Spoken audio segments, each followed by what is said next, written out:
Let us pray in the name of the Father, and of the Son, and of the Holy Spirit. Amen.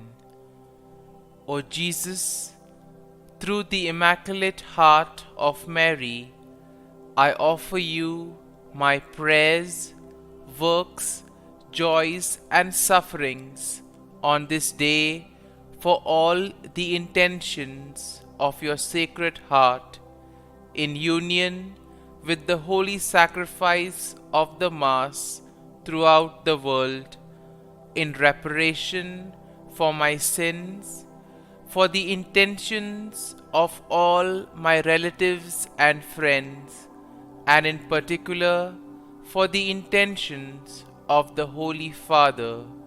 Amen. Let us pray for the intentions of the Holy Father for the month of August.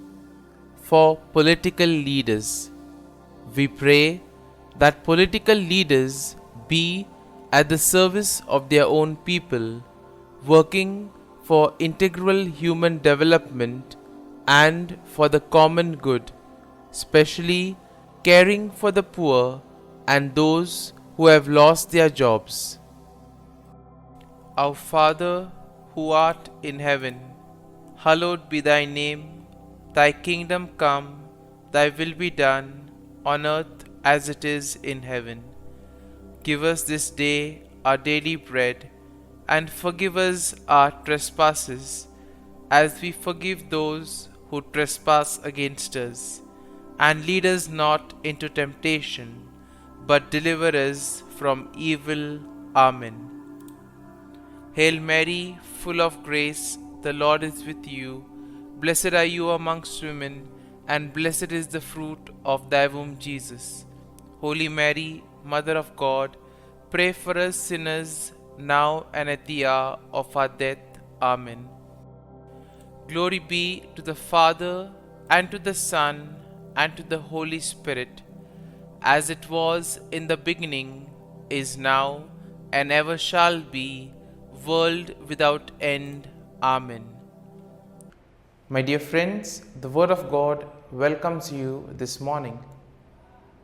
And as we spend this time with the Lord, as we begin this new day by devoting time to the Lord, let us ask the Lord to be with us, to guide us, to protect us, and most importantly, to lead us on throughout this day.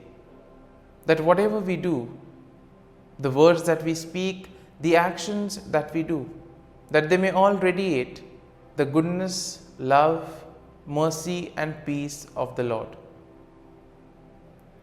Many times in life, we are so caught up with the activities, with our work, and because of that, we see that sometimes we find it difficult to recognize the small blessings and the graces that we continuously receive from the Lord.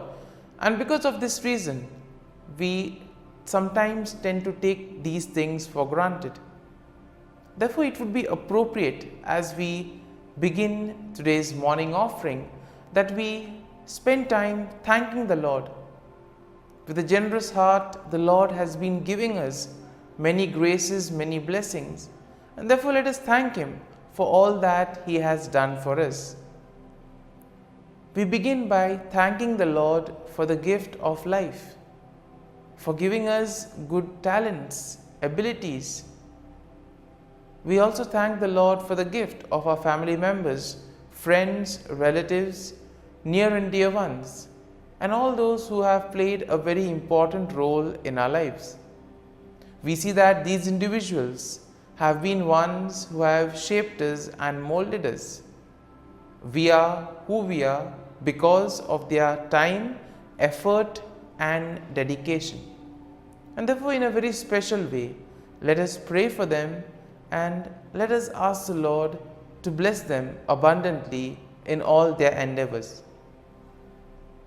We also thank the Lord for the various opportunities that He has given us. Opportunities to make a difference in the lives of others, or opportunities to grow opportunities to become better individuals. Similarly, there are also the experiences that we may have. There are some experiences which are really good, which we all want to cherish. But there may also be experiences that have been difficult, that have taught us a lot in life. It is these experiences which may have been harsh, which may have been difficult, but these have made us stronger, have made us understand better our purpose in life. And therefore we shall thank the Lord for giving us these strengthening experiences as well. We also thank the Lord for the gift of this day.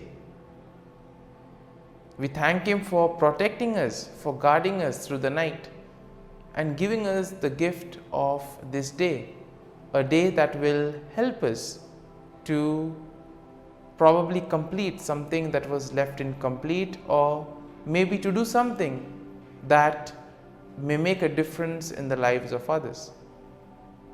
And therefore today, in a very special way, let us ask the Lord to be with us and guide us. And now we shall reflect and meditate on Psalm 51. As usual, we shall have a general overview of the psalm, and then we shall gradually enter into the details, trying to see a few verses and what they try to communicate to us. Now, Psalm 51 is a penitential psalm, which means that it is a prayer of repentance, and at the same time it is also a plea for forgiveness. It is attributed to King David, who wrote it after he was confronted by the prophet Nathan about his sin with Bathsheba. Now we see that the psalm will begin with David's plea for mercy and forgiveness, and overall one can say that Psalm 51 is a powerful example of repentance and a plea for God's forgiveness. This psalm reminds everyone that our sin is not just an action, but it is an offense against God's holiness and righteousness. This psalm teaches us to acknowledge our sin, to ask for God's mercy and forgiveness, and most importantly, to seek a clean heart and a renewed spirit.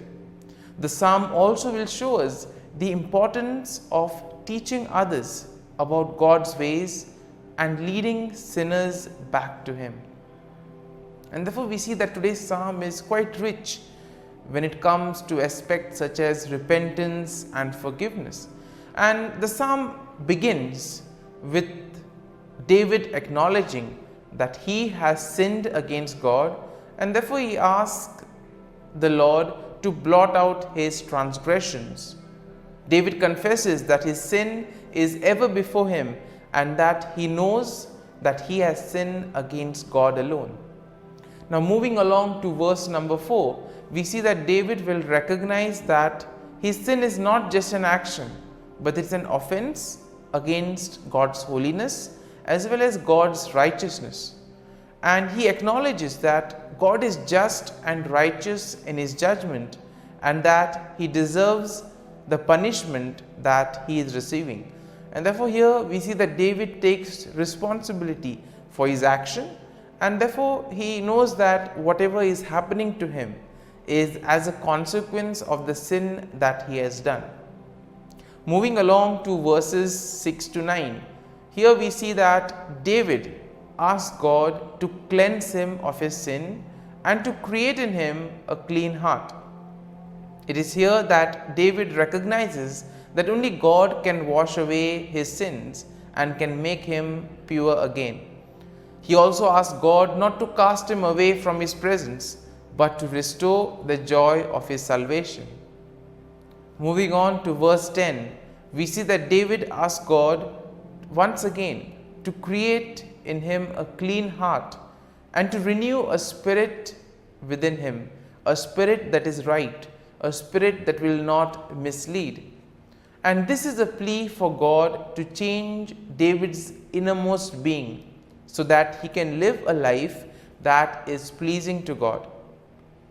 And as we move along to verses 11 to 12, David asked God not to take his Holy Spirit away from him, but to restore to him the joy of his salvation. He recognizes that his sin has caused him to lose the sense of God's presence in his life, and that he longs to be restored to the right relationship with God. And therefore we see that our sin is something that takes us away from God. It drags us away. And therefore, the more we sin, the more further we tend to go away. And David explicitly mentions this to the Lord.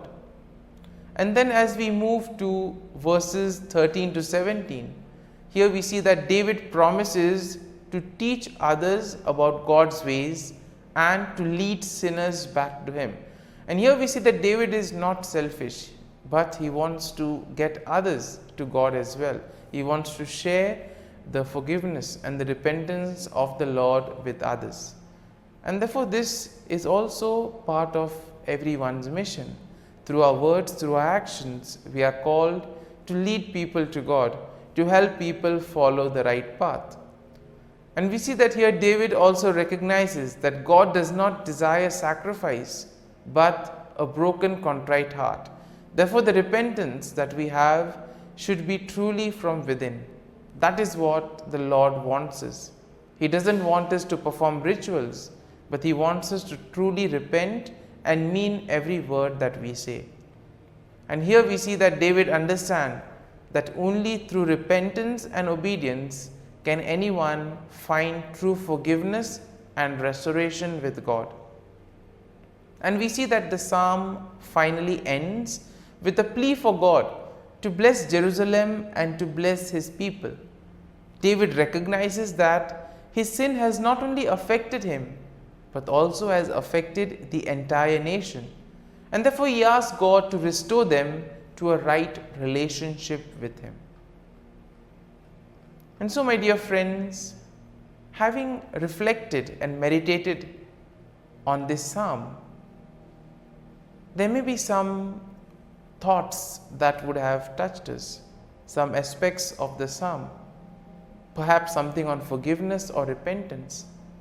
Let us allow these thoughts to remain with us.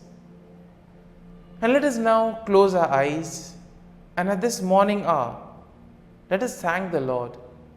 Let us praise the Lord. Let us glorify the Lord. Loving Father, You have given us this time in the morning.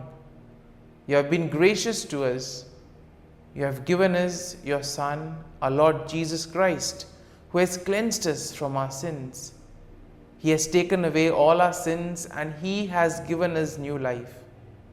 Lord, as You have given us the Holy Spirit, we ask You, Lord, to bless us and to protect us.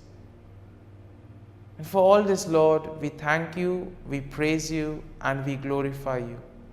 You have protected us, Lord, and You have guarded us all through the night. And You have given us this morning hour. For Your great love and mercy, O Lord, we thank You. We offer You this day, O Lord, and all that we do. And we ask that You always be with us and accompany us in all our actions. And now, my dear friends, let us spend a few moments in silence, reflecting on any thought from Psalm 51 that would have touched us, something that would have given us a better understanding of ourselves. And let us remain with this thought, asking the Lord to change us, to help us become better individuals.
Prayer to Saint Michael the Archangel for protection.